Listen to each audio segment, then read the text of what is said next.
Okay, the next problem we're going to look at here is 413. 413 is down at the bottom of page 176, and the figure is over on the left-hand side here. It says we want to determine the reactions at A and at B. Okay, so you're going to notice here that we are going to be changing this angle of the surface that B is riding on. We're going to have 0 to start, so that means it's going to be horizontal. Then we're going to have it vertical, 90 degrees. And then we're going to have it at a 30-degree angle. So you get to do this problem 3 times. Okay. So which one do you want to do? Do you want to do, okay, the 30-degree angle? Yes, I think that's a good one to do. So we'll start with we'll set up part C. Okay. And then you'll be able to do A and B. I think that'll be helpful. So first things first, go ahead and draw your free body diagram. I'm not going to talk it through. I'm going to draw mine in the background here. And we're going to make sure that we agree. So we're going to be doing alpha as that 30-degree angle. So we're doing part C to get started here.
Okay, so as you're drawing this free body diagram, you probably are solid on A. A is a pin connection, right? So you've got an AX and an AY. I just always draw my AX and my AY unless there's a reason not to. I draw my AY up and I draw my AX to the right. I just kind of start there. So again, assuming a direction, not necessarily worrying about which way it's going, but knowing that you have reactions in those directions is important. Then I got the 75 pounds down. And then at B, B is a roller. Okay, B is a roller. And the rule for a roller, okay, as we know, there's going to be one reaction perpendicular to the surface that it's riding on. Our surface is at a 30-degree angle. So B, the reaction at B is perpendicular to that. That's its, if you would, resultant, okay? But because it's at an angle, we need to break it into its X and Y components. So that's why we show BX and BY. The 30-degree angle here is, as we see it, from the horizontal, okay? So look at your angles here for your components because you're going to have to calculate your components. So step number 1 here is your free body diagram, right? Now, when this is, I'm going to just kind of preview for the next 2 parts. When this is 0 degrees and this is horizontal, your reaction is going to be vertical. When the alpha is 90 degrees, your reaction is going to be all horizontal. This is the only one, the 30 degrees, that is going to have components, okay? So Camden, good job. The thing you wanted to do, start C. Okay, so step number 2 then, what is my next step going to be? We've got to go back to virtual. What's my next step going to be? I did my free body diagram. Are there any questions on the free body diagram? No? Okay, let me look at my participants. Danielle, would you like to tell us what would be the next thing that you would do? So after you got your free body diagram done here, what would be step number 2? Components. Components, perfect. Yes, components. And it's going to be components of this force here at B, finding Bx and By, okay? Knowing that the 30 degrees is here, I believe that you guys have the technology to solve, right? Then once you have the components at B, okay, and this is going to be in terms of the hypotenuse, meaning we don't know what B is, but we're going to have a decimal for the Bx in terms of B. Does everybody understand what I mean by that? Okay, I'm getting looks. That's okay. Let's make sure we understand what that means. So right now we don't know what B is. It's unknown. There's not a value here, but we do know that the angle here between Bx and my hypotenuse, that would be what? 60 degrees, right? Okay. So that means if I go down here, I would say Bx is equal to the cosine of 60 degrees times B. Okay, we don't know what B is. So if we take the cosine of 60, that's 0.5. Bx is going to be equal to 0.5 B. So that means I'm solving for Bx in terms of its hypotenuse. That's what I mean by that, in terms of B. So 0.5 B will be the value. Every time I'm going to put Bx, instead of Bx, I'm going to put 0.5 B. So then that means for Y, By is going to be sine of 60 times B. So By, 60, oopsie, 0.866 times B. So again, By in terms of its hypotenuse B. So instead of writing By, we're going to do 0.866 B. Okay, because ultimately that's what we want to solve for. What is the reaction at the support? The reaction is perpendicular to the surface that it's riding on, which is force B up here. Okay. All right, once we have our components, now what are we going to do? It's our favorite. No, what do we call those 3 equations of equilibrium? So it's not always going to be sum of the forces. Don't think just sum of the forces in the X, sum of the forces in the Y. And I don't think you were, Alex. But it's the equations of equilibrium at our disposal to solve this then. So step number 3 is going to be the equations of equilibrium. So you're correct. Some of the forces in the X equals 0, some of the forces in the Y equals 0, and some of the moments around a point are going to be equal to 0. And you'll be able to solve for then AX, AY, and B. You're ultimately trying to find B. You're not trying to find BX and BY. You're trying to find B. Okay? Because now we have those 2 components in terms of B, or the hypotenuse. So you feel like you can take it from there? I think you can. I don't want to cheat you guys of that. And then again, remember there's 2 other parts to this where alpha is equal to 0 and alpha is equal to 90. Okay. All right. I'm going to let you guys finish that one up. Good, good, good, good. Or do you feel like you want to go a little further? Oh, Alexander, thank you. I see equation of equilibrium. Do you want to go any further with this? Anybody? No, we're good. Okay. All right. Then our next problem is 415. 415 is on page 177. Okay. 177. Now, 415. If you recall from our practice problems, we did 414. And 415 is just using the same problem above, except A this time is going to be 0.32 meters. So the angle of that cable at B is just going to be a little different. Okay. So what I want to do here is let's do a setup of this and make sure again that we've got a good handle on the setup of the free body diagram and how to proceed. Okay. So go ahead and get it started. Draw your free body diagram. Nicholas, this was the one that you said, oh, it was a different one? Okay. Yeah, it should be 423. Okay, we'll double check it.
So if we look here, your free body diagram, it's this L bracket, right, is our body, if you would.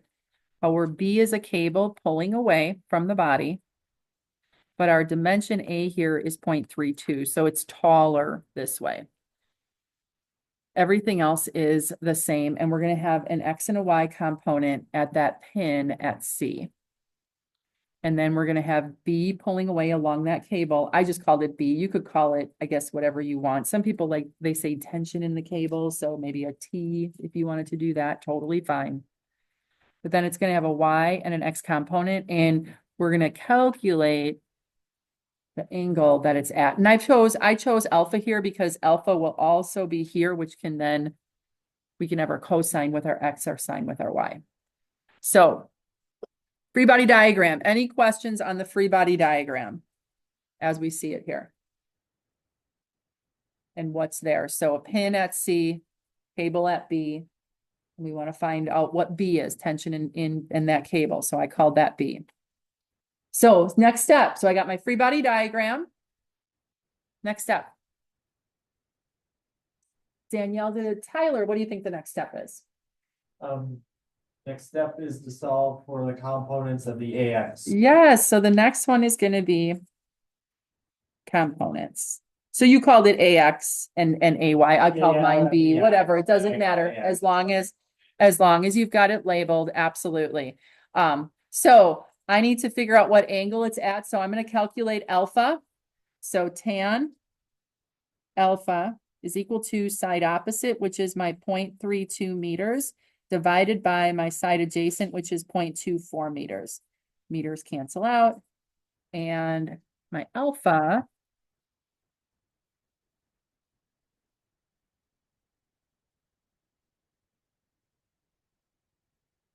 oopsie.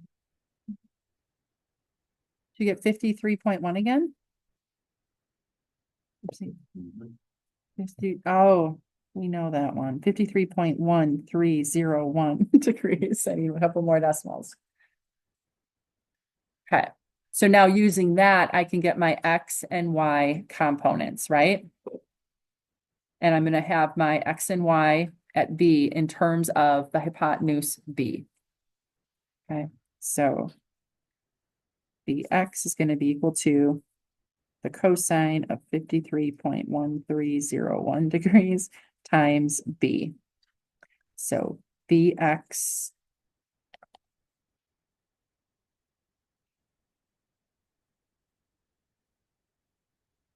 mm-hmm, 0.6 times B, right? And then the By is going to be the sine of 53.1301 degrees times B. By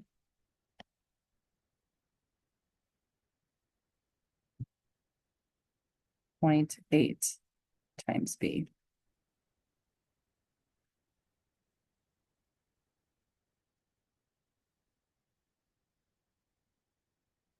Step 3.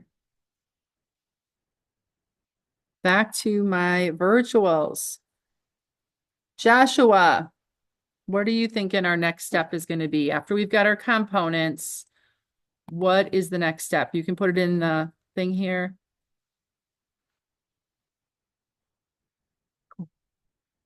Joshua, what do you think step number 3 is going to be?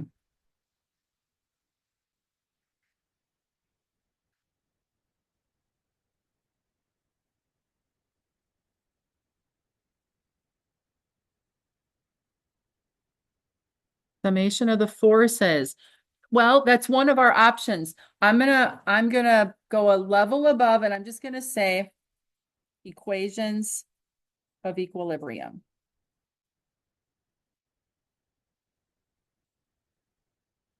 Okay. And the reason I'm saying that, because there's only 2 equations that sum forces, that some of the forces in the X equals 0, some of the forces in the Y equals 0, but we have one more option, right? We won't want to forget about some of our moments.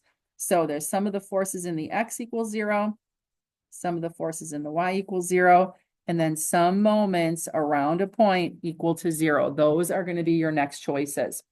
Now, that's where I'd like to stop. Do you guys feel comfortable finishing that up? Okay.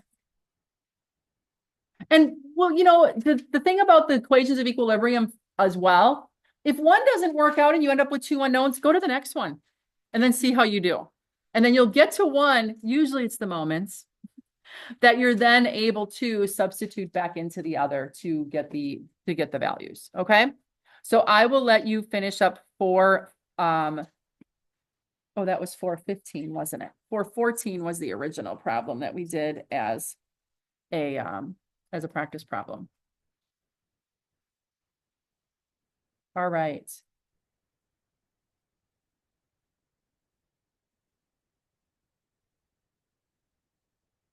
Let's do one more and then we'll take a break. Let's look at problem 423, which is on the next page. Okay, which is on the next page. So 423, this one, I kind of changed the values here, and I think this is why it might be different. Okay, I don't know. I'll see. It says, see the notes that I have on the application problem. So when we talked about it last time, I said, don't worry about what it's telling you to do here. What I want you to do is, let's look at the notes on the application problem. So if we look at the notes on the application problem, for number 23, it says, work this the same as 22 with W equal to 75 pounds and DX Oh no, with W equal to 75 pounds. So that DX is going to equal 0. And then these are your answers here. So you just want to change the weight to 75 pounds instead of what it's asking you for in the problem. Okay. So we're going to work it the same way as number 22, but now this is going to be 75 pounds instead of the problem statement that they see here. Okay. So as we look here, the body that we're interested in, if you remember from that problem, is we want to find out what are the reactions at the support right here. This is a cantilever beam or a fixed support. We have this counterweight that is connected to a cable, which ends up pulling upwards the value that that weight is actually going down, right? Do you see that, how that's connected? So it's pulling, pulling, pulling, and this is 75 pounds. So this is going to be a force going up at B, 75 pounds. And then we have 40 going down, same distances that we see here. And we're going to calculate the supports at, the reactions at the supports at D, okay? So let's do our free body diagram. So this is problem 423. Okay.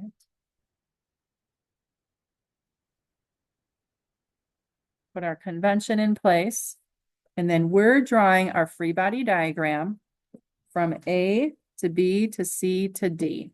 Okay. D is going to be right here. And then A is out here.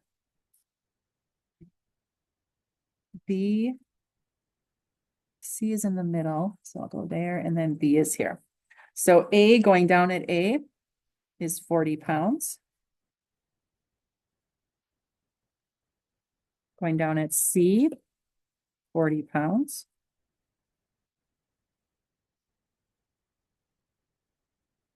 See, going up at D, this is where it's connected to that counterweight going over the pulleys. This is 75 pounds. Okay, and that's point B. And then D is our support. Okay, so we don't have to worry about anything else on our body except where this is attached to the beam. Then it's at 75 pounds going up. Now, as we look here, we have to put our distances in place. So we know that there is 4 feet. We know it's 5 feet to here, so that means that that's 1 foot in between.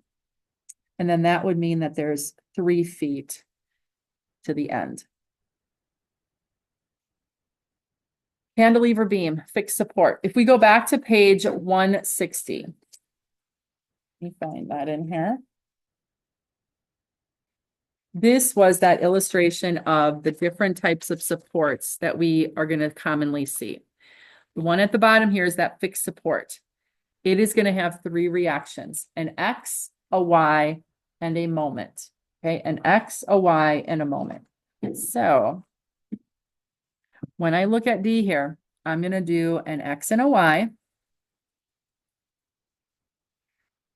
And I'm going to do a moment.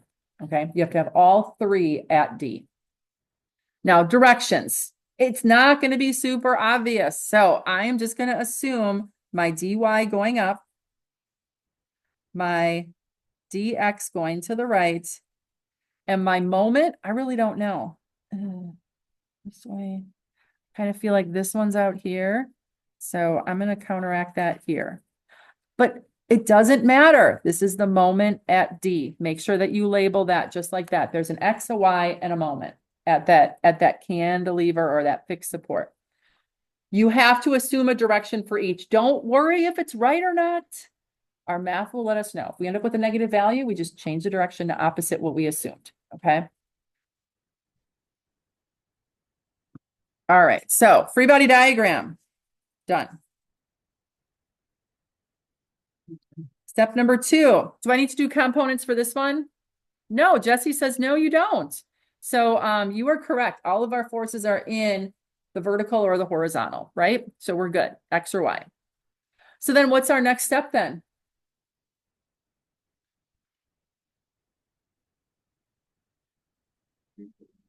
Equations of equilibrium, exactly. And we've got 3 of them, right? Equations of equilibrium.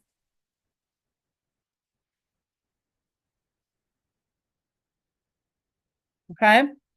So we've got sum of the forces in the x equals 0. Do I want to start with that one? Yeah. There's only one force in the x. So we can simply say dx is equal to 0. Done. That's one of our unknowns, right? Just means that there's no opposition. There's no what we call side load, activated there. Okay. We've got 2 more equations of equilibrium. The next one, virtually, what's our next one that we wanna do? Let me see here. Jaden, what are you thinking? What are you thinking our next equation of equilibrium? What would be a good one to do? Sum of forces in the y direction. Yes, let's do some of the forces in the y. I like it. Some of the forces in the y. And honestly, no matter what one you start with, doesn't matter. Okay, start writing them down. And sometimes you'll be able to solve, sometimes you won't, but then you can go to the next one and by doing those 3, you'll get it. So some of the forces in the y, I've got a negative 40 pounds. I've got a positive 75 pounds, negative 40 pounds, and I've got a positive dy. Those are all of my forces. I'm going to set that equal to 0. Now I'm going to combine what I can and solve for dy.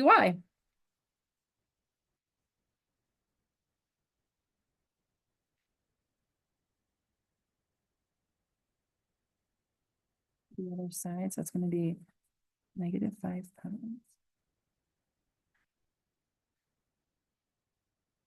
You get 5 pounds for dy. Did you get a positive or a negative value here?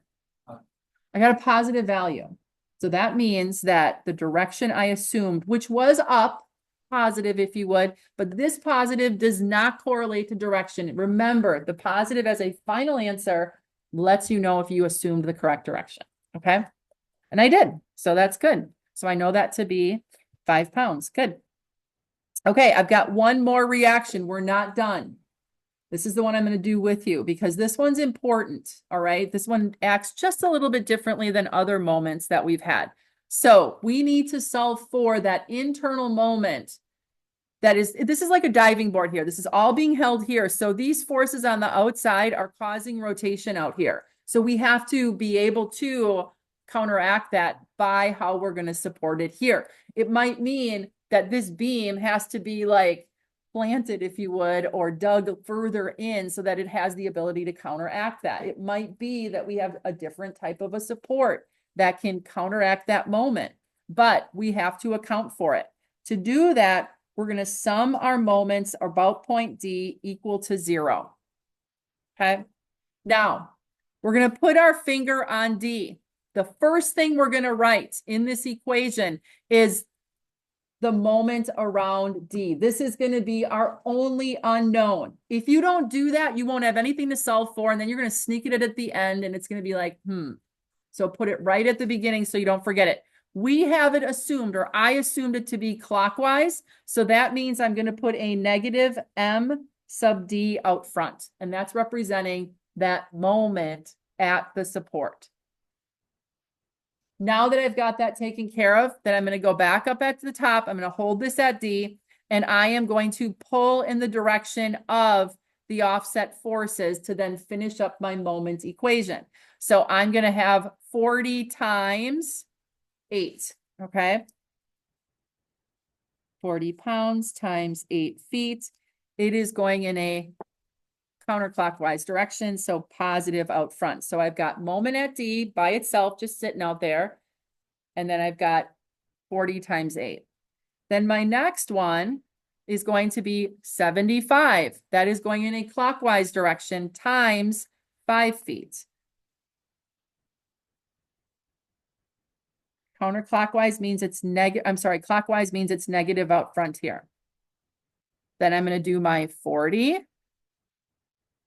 Counterclockwise again, so positive out front, 40 pounds times 4 feet. And then that's it, right? So now as I look, my sum of my moments here, I have an unknown. If you don't add this in, what most students will do, they'll say, oh, it's equal to MD. That's like minus 47 points if you do that. Like, no.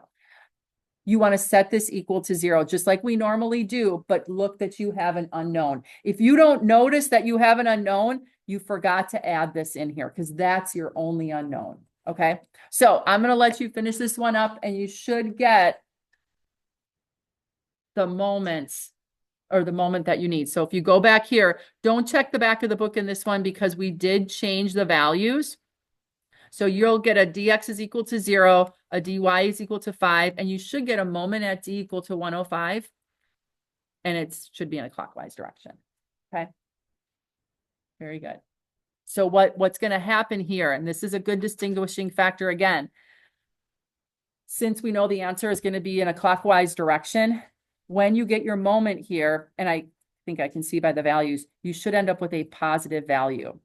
And because we assumed it in a counterclockwise direction, make sure that that comes out. If you assumed counterclockwise, you'll end up with a negative value here, which then means you make it positive, just like the forces, and then you switch the direction on your free body diagram to be opposite what you had.